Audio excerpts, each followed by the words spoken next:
আমার প্রথম ম্যান্ডেট হচ্ছে আমি কোনো ডিসিশন একা নেব না। একজন ট্রান্সপোর্ট এক্সপার্ট আমরা নিয়োগ করছি। অন্য জায়গার সিটি, অন্য বড় সিটি কিরকম সে জায়গা থেকে আমরা দেখবো না, because it is a July already has been done. আমার প্রথম ম্যান্ডেট হচ্ছে আমি কোনো ডিসিশন একা নেব না। আমি অ্যাডভাইজারি কমিটি করে দিচ্ছি। আপনারা জেনে হয়তো খুশি হবেন যে আমরা অলরেডি একটা ড্রাফট অ্যাডভাইজারি কমিটি করেছি। একটা বায়োডাইভার্সিটি অ্যাডভাইজারি কমিটি প্রথমেই করেছি, এটা আজকে ঘোষণা দিব আমরা।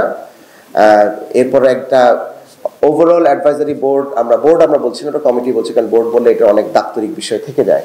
সুতরাং একটা এবং সবাই হচ্ছে এখানে ভলেন্টারি কাজ করবেন, কোনো পেমেন্ট আমরা দিতে পারবো না চান্স। প্রথম হচ্ছে যে আমরা একটি বায়োডাইভার্সিটি অ্যাডভাইজারি কমিটি করেছি, এটার লিস্ট আপনাকে দিব। আমরা একটা ওভারঅল অ্যাডভাইজারি কমিটি করেছি, বাংলাদেশের বিভিন্ন সেক্টর ধরে আমি করেছি, সেটা আমি কিছুক্ষণ পরে আসছি।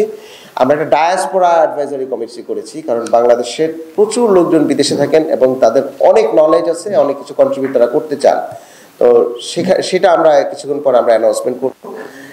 একজন ট্রান্সপোর্ট এক্সপার্ট আমরা নিয়োগ করছি, যিনি হচ্ছে আপনার এই রাইট টু মোবিলিটিগুলো দেখবেন। এটা তো শুধু আপনি যেটা বললেন, এটা তো অধিকারের বিষয় আছে, রাইট টু মোবিলিটি। আমরা পাবলিক ট্রান্সপোর্ট কতটুকু রাখবো, তার অ্যাক্সেস কতটুকু হবে, জনগণ কি করবে, এগুলো এবং তাকে সেফটি নেটের মধ্যে আমি আনতে পারি কিনা, এই পার্সপেক্টিভটা থাকতে হবে। শুধু ল্যান্ড ইউজ প্ল্যানিং করলে হবে না। আপনি যেভাবে বলছেন এটা তো ল্যান্ড ইউজ প্ল্যানিং, এখানে এটা থাকবে কি থাকবে না, তার আগে দেখতে হবে যে এটা অধিকার আছে কিনা এবং এই অধিকার বাস্তবায়ন করতে গেলে অন্যদের অধিকার হরণ হবে কিনা। সুতরাং এই লেন্সে আমরা সিটিটাকে দেখব। আমরা সিটি কখনোই অন্য জায়গার সিটি, অন্য বড় সিটি কিরকম সে জায়গা থেকে আমরা দেখবো না, because it is a July already has been done. তো সুতরাং অধিকারটা সবার আগে থাকবে, সাথে বেটার ম্যানেজমেন্ট রাখবো যেন বিড়ম্বনাটা অনেক কম হয়। আমি মনে হয় বোঝাতে পেরেছি বিষয়টা। ধন্যবাদ।